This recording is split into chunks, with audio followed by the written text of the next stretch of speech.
আপনারা ইতিমধ্যে জানেন যে সালমান শাহ হত্যা মামলার একজন আসামি আশরাফুল জন তাকে ইতিপূর্বে গ্রেপ্তার করে বিজ্ঞ আদালতে সোপর্দ করা হয় এবং সেখানে বিজ্ঞ আদালত তাকে জেল হাজতে প্রেরণ করেন।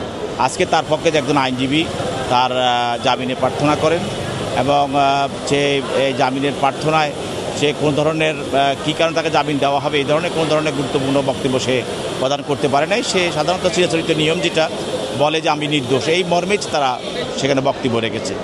আমরা প্রসিকিউশনের পক্ষ থেকে আমরা বলেছি যে স্বীকৃতিমূলক জবানবন্দি আছে, ওই মামলা এই স্বীকৃতিমূলক জবানবন্দির কারণেই অন্য একটি মামলায় স্বীকৃতিমূলক একটি জবানবন্দি আছে, এই মামলার একজন আসামি।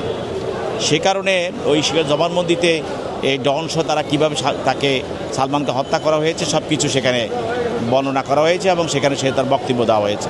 অতএব মামলাটি এখন তদন্ত পর্যায়ে আছে এবং তদন্ত সে জামিন পেলে তদন্তে ব্যাঘাত ঘটাবে, পালিয়েও যেতে পারে।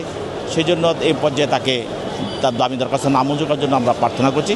বিজ্ঞ আদালত উভয় বক্তব্য শোনার পরে তার জামিনের দরখাস্তটি নামঞ্জুর করে আদেশ দেন। আপনি 12 লাখ টাকার একটা প্রসঙ্গ তুলেছিলেন, তারপরে মামলাটিকে অন্য মোড় নিতে যাচ্ছে কিনা বা অন্যভাবে এটা না এটা মামলাটি যেহেতু আমরা সালমান শাহের মায়ের আরেকটা মামলা উনি দায়ের করেছিল, সেই মামলার 11 নম্বর আসামি যে ফরহাদ, সে আদালতে একটা স্বীকারোক্তিমূলক জবানবন্দি দিয়েছিল ম্যাজিস্ট্রেটের সামনে।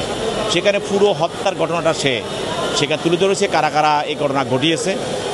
এই স্বীকারোক্তিমূলক জবানবন্দির কারণেই পরবর্তীতে তার এই যে হত্যা মামলা এটা পরবর্তীতে এটা তদন্তে অগ্রগতি হয় এবং সেই হিসাবে থানায় মামলাটা রুজু করা হয় এবং আসামি আর গ্রেপ্তার করা হয় এবং মামলাটা এখন তদন্ত চলছে, প্রক্রিয়াধীন অবস্থায় আছে।